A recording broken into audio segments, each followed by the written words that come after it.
मैं सत्येंद्र कुमार और आज हम बात करेंगे एडीआर की याचिका की, जो 24 मई को सुप्रीम कोर्ट में सुनवाई के लिए था।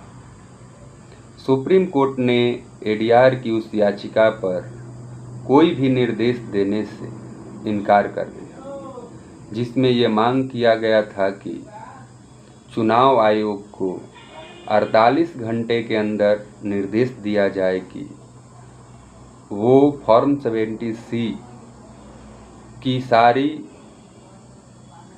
स्कैन कॉपी अपने वेबसाइट पर अपलोड करें।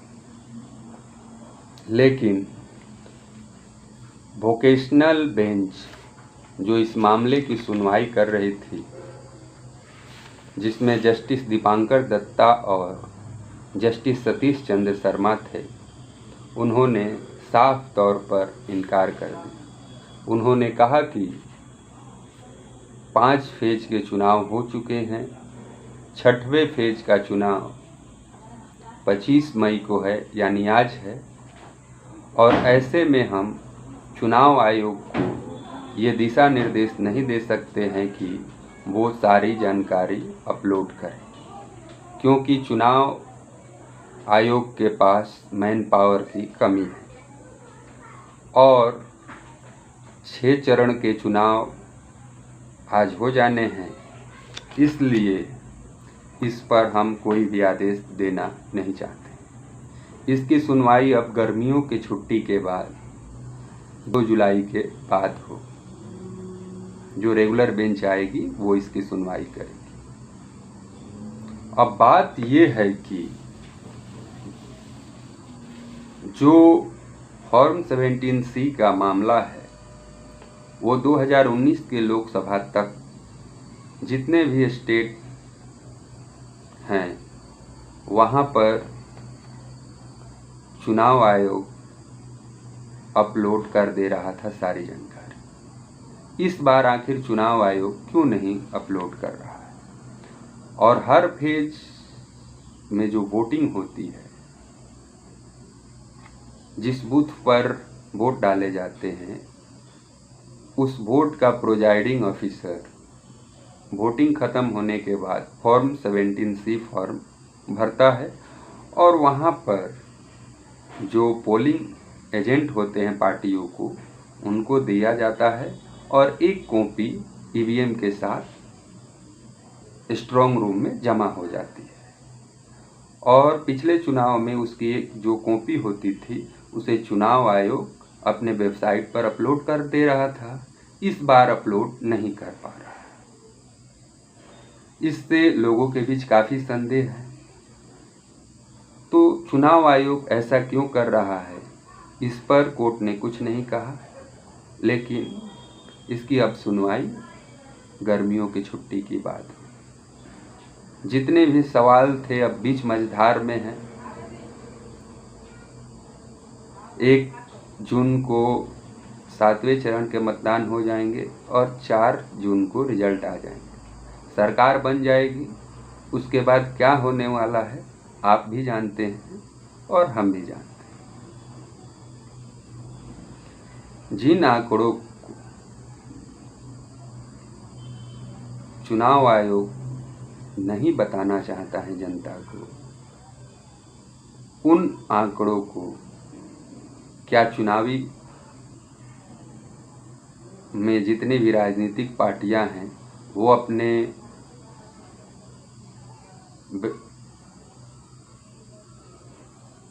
अपने सोशल मीडिया प्लेटफॉर्म पर या अपने वेबसाइट पर अपलोड कर दें? जब चुनाव आयोग नहीं करेगा तो पार्टियों को ये आगे करना चाहिए।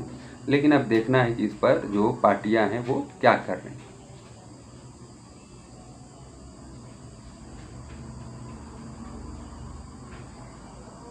संसदीय क्षेत्र के कुल मतदान कितने हैं, इसकी संख्या चुनाव आयोग नहीं बता रहा है कि किस संसदीय क्षेत्र में कितने मतदाता हैं। अगर ये बता देता तो क्या हो जाता। जनता जानना चाहती है कि भाई हमारे संसदीय क्षेत्र में कितने वोटर हैं, और ये चुनाव आयोग प्रकाशित नहीं कर रहा है। चुनाव आयोग सिर्फ ये बता रहा है कि इतने मत प्रतिशत इस लोकसभा के लिए वोट पड़े। तो जिस वोटों की संख्या से चुनाव आयोग परसेंटेज निकाल कर बता रहा है, तो चुनाव आयोग क्यों नहीं बता रहा है कि कुल संख्या वोटों की कितनी थी। इससे साफ पता चल जाता कि वहाँ पर कितने लोगों की मतदाता सूची में नाम है और कितने लोग वोट दे रहे हैं। जब चुनाव आयोग जो प्रतिशत के आंकड़े लोड कर रहा है, अपलोड कर रहा है अपने वेबसाइट पर, तो उसमें 5 से 6% वोट बढ़ जा रहे हैं। तो इससे काफ़ी मतदाताओं के बीच और चुनाव में जो विपक्षी पार्टियां हैं उनके बीच असंतोष हो रहे हैं। तो क्या चुनाव आयोग को पारदर्शिता तरीके से लोगों की असंतोष दूर नहीं करना चाहिए? इस पर चुनाव आयोग क्यों खामोश? मतदान के 4 चरणों के बाद वोटरों की संख्या 1 करोड़ से अधिक बढ़ गई। इसे लेकर लोग अपने अपने अनुमान लगा रहे हैं। संख्या को लेकर संदेहों का दायरा बढ़ता चला जाएगा। इसी चुनाव में ईवीएम को लेकर आशंका होती है, तो इस चुनाव में फॉर्म 17C का मामला आ गया। इस मामले में जुड़े लोग निराश हुए हैं कि सुप्रीम कोर्ट तत्काल सुनवाई जिस पर करनी चाहिए उसको गर्मी की छुट्टियों की बाद सुनवाई करने की बात कर रहा है। जब 4 जून को आंकड़े ही आ जाएंगे और सरकार ही बन जाएगी, तो उस पर सुनवाई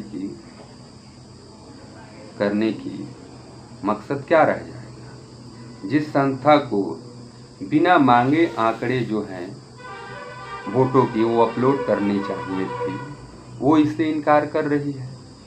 तो ये जनता के बीच काफ़ी संदेह होने के चांस हैं कि इस तरह भाई जो चुनाव आयोग है वो क्यों कर रहा है।